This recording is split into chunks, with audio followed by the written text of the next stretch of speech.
परळी वैजनाथ येथे डॉक्टर भालचंद्र सार्वजनिक वाचनालय नगरपालिकेच्या वतीनं चालवण्यात येतं। गेल्या अनेक दशकांपासून हे वाचनालय परळीकरांची वाचन संस्कृती समृद्ध करत आले आहे। परळीचे डॉक्टर भालचंद्र वाचनालय आणि परळीकर हे अतूट नाते आहे। एका छोट्याशा खोलीमध्ये सुरू झालेलं हे वाचनालय आज नव्या काळानुसार भव्य अशा प्रकारच्या इमारतीमध्ये आता आपली जागा बदलणार आहे। डॉक्टर भालचंद्र वाचनालय हे नाव तर सर्वांना परळीकरांना परिचित आहे, मात्र या वाचनालयाला ज्यांचं नाव देण्यात आलेलं आहे डॉक्टर भालचंद्र हे नेमके कोण होते, यांचंच नाव या परळीच्या वाचनालयाला का देण्यात आलं याची माहिती आपण या व्हिडिओमध्ये घेणार आहोत।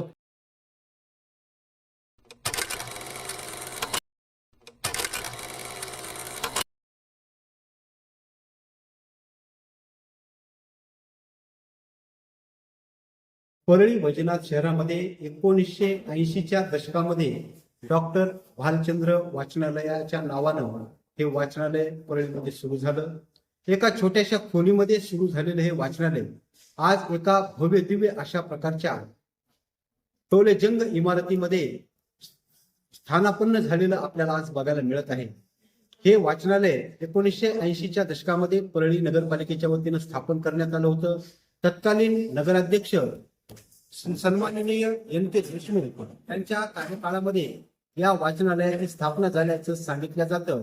हे वाचनालय सुरुवातीला छोटं होतं, मात्र परळीतील वाचन संस्कृती आणि वाचनप्रेमी नागरिकांच्या स्नेहाने आणि त्यांच्या प्रतिसादाने हे वाचनालय मराठवाड्यातील सर्वात मोठं वाचनालय म्हणून नंतरच्या काळामध्ये नावारूपाला आल्याचं आपल्याला बघायला मिळतं। नगर परिषदेने सुरू केलेल्या सार्वजनिक वाचनालयाला डॉक्टर भालचंद्र हे नाव आता सर्व परळीकरांना परिचित झालेलं आहे। मात्र डॉक्टर भालचंद्र हे नेमके कोण होते, त्यांचंच नाव परळीच्या या नगर परिषदेच्या वाचनालयाला का देण्यात आलं याची उत्सुकता सर्वांनाच आहे। तर याबाबतची माहिती घेतली असता अतिशय मोठी आणि महत्वाची माहिती समोर आली आहे। ज्या वाचनालयाला डॉक्टर भालचंद्र यांचं नाव देण्यात आलं ते डॉक्टर भालचंद्र ही काही सर्वसामान्य व्यक्ती नव्हती। डॉक्टर भालचंद्र हे 1980च्या दशकापूर्वी परळीकरांसाठी एक देवदूत म्हणून आलेला माणूस होता। मूळ अंबाजोगाई येथील रामचंद्र भालचंद्र नावाचे व्यक्ती परळीमध्ये डॉक्टर म्हणून नोकरीला आले। असे सांगितलं जातं की हैदराबाद संस्थानच्या उस्मानिया विद्यापीठामधून वैद्यकीय शिक्षण अर्थात MBBS पूर्ण करून पदवी धारण केलेला पहिला विद्यार्थी म्हणजे डॉक्टर भालचंद्र हे होते। या डॉक्टर भालचंद्र यांचं मूळ गाव हे परळी जवळच अंबाजोगाई हे होते। सामाजिक वारसा या कुटुंबाला होता। भालचंद्र हे वैद्यकीय अधिकारी म्हणून परळीमध्ये पहिल्यांदा आले आणि त्यांनी MBBS पूर्ण केलेले असल्याने आणि 80च्या दशकामध्ये आरोग्याची कुठल्याही सुविधा नव्हत्या, त्या काळामध्ये दळणवळणाचे साधन नव्हते। अशा कठीण परिस्थितीमध्ये हा व्यक्ती परळीमध्ये आला आणि परळीकरांच्या हृदयात त्याने स्थान मिळवलं। आरोग्य सेवेच्या माध्यमातून रात्री बेरात्री आडी अडचणीला धावून जाणारा डॉक्टर, तोही सरकारी डॉक्टर, आणि परळीच्या नगर परिषद कार्यालयाच्या शेजारीच एक दवाखाना असायचा। त्या दवाखान्याचे पहिले वैद्यकीय अधिकारी म्हणून डॉक्टर भालचंद्र यांनी अनेक वर्ष परळीमध्ये सेवा केल्याचंही जुन्या जाणकारांनी सांगितलेलं आहे। डॉक्टर भालचंद्र हे अतिशय मितभाषी होते, अतिशय सामाजिक काम करण्यामध्ये रस असलेला व्यक्ती आणि प्रत्येकाच्या आरोग्याच्या सुविधाच नाही तर प्रत्येकाला ज्ञान देणारा व्यक्ती म्हणून प्रत्येकाच्या अडीअडचणीमध्ये, खाजगी आयुष्यामध्ये, सार्वजनिक जीवनामध्ये, परळीच्या सामाजिक जडणघडणीमध्ये डॉक्टर भालचंद्र यांनी हिरिरीने सहभाग घेतल्याचं सांगितलं जातं। डॉक्टर भालचंद्र यांनी परळीमध्ये घराघरामध्ये आपल्या सेवेतून आणि आपल्या कार्यातून एक नावलौकिक निर्माण केला होता। परळीकरांशी त्यांचा अतिशय स्नेहबंध होता।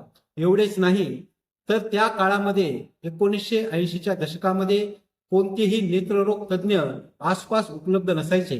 MBBS होऊन परळीत वैद्यकीय अधिकारी म्हणून दाखल झालेले डॉक्टर भालचंद्र यांनी सेवेमध्ये असतानाच नेत्ररोग तज्ञ ही पदवी पण धारण केली आणि त्यांनी परळीकरांची नेत्र शस्त्रक्रिया करायलाही सुरुवात केली. कुठल्याही अत्याधुनिक साधनांचा उपलब्धता नसताना, कोणत्याही सोयी नसताना डॉक्टर भालचंद्र यांनी अनेक रुग्णांना दृष्टी प्रदान केली. एक दृष्टीदाता म्हणून त्या दशकामधलं मोठं नाव डॉक्टर रामचंद्र भालचंद्र यांचं होतं.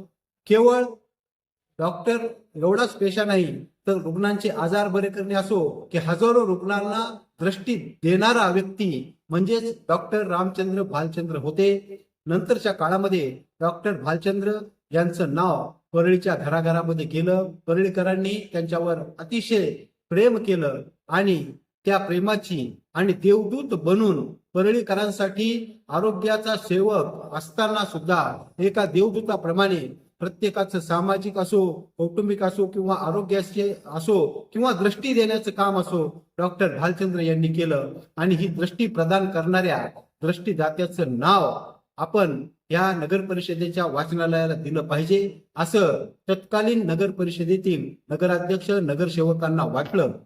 एवढं काम डॉक्टर भालचंद्र यांचं परळी आणि परळीच्या शहराच्या सर्व नागरिकांशी होतं.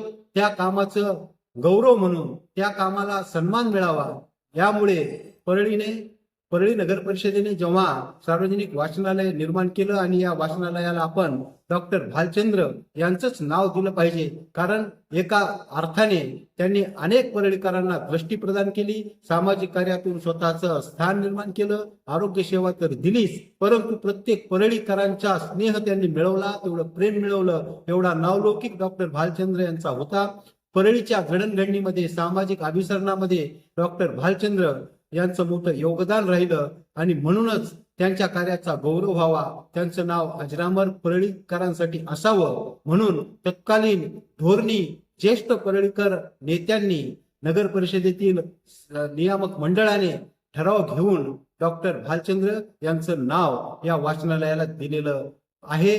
आणि त्यामुळे हे डॉक्टर भालचंद्र सार्वजनिक वाचनालय आज प्रत्येकाच्या मुखामध्ये आपल्याला दिसून येतं आणि प्रत्येक परळीकर जुन्या पिढ्यापासून 1980च्या दशकापासून ते आजपर्यंत डॉक्टर भालचंद्र सार्वजनिक वाचनालय हे तोंडपाठ झालेलं नाव आहे. हे खऱ्या अर्थानं तो देवदूत म्हणून आलेला माणूस, दृष्टीदाता माणूस या वाचनालयाच्या रूपानं आजही अमर होऊन प्रत्येक परळीकराला वाचनालयाच्या प्रत्येक ग्रंथातून, प्रत्येक पुस्तकातून दृष्टी देण्याचंच काम करतोय.